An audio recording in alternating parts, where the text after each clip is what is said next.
গণতন্ত্রের ধ্বংসের স্তূপের মধ্য থেকে আমাদের নির্মাণ করতে হবে এক সমৃদ্ধ বাংলাদেশ।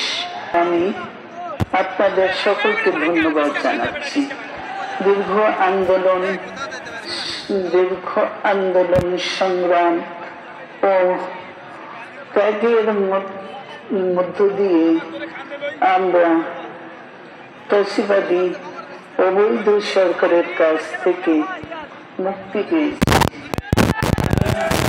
আন্তরিক ধন্যবাদ জানাতে চাই আমাদের বীর সন্তানদের, যারা মরণপণ সংগ্রাম করে এই অসম্ভবকে সম্ভব করেছে।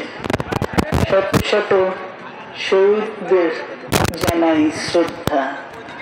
এই বিজয় আমাদের নতুন সম্ভাবনা নিয়ে এসেছে। দীর্ঘদিনের নজিরবিহীন দুর্নীতি,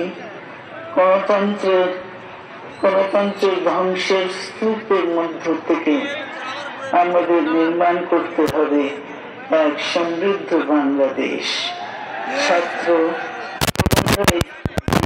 ভবিষ্যৎ, তারা তরুণ এই যে স্বপ্ন নিয়ে বুকের রক্ত দিয়েছে, সেই স্বপ্ন বাস্তবায়নে করতে মেধা, যোগ্যতা, জ্ঞান ভিত্তিক গণতান্ত্রিক বাংলাদেশ গড়ে তুলতে হবে।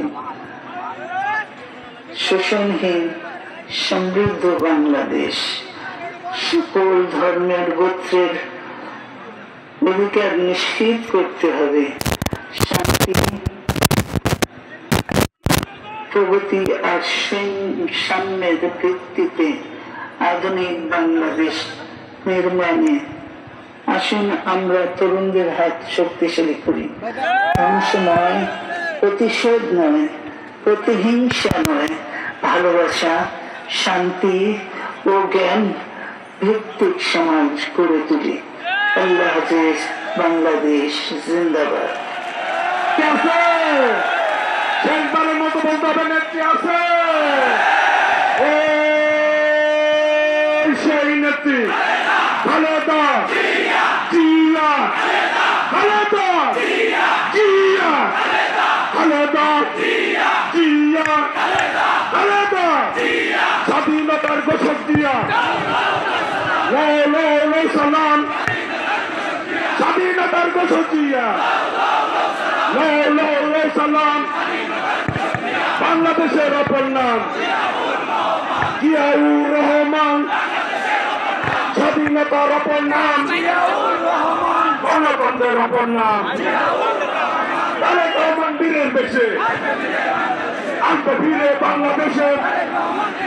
তারেক রহমান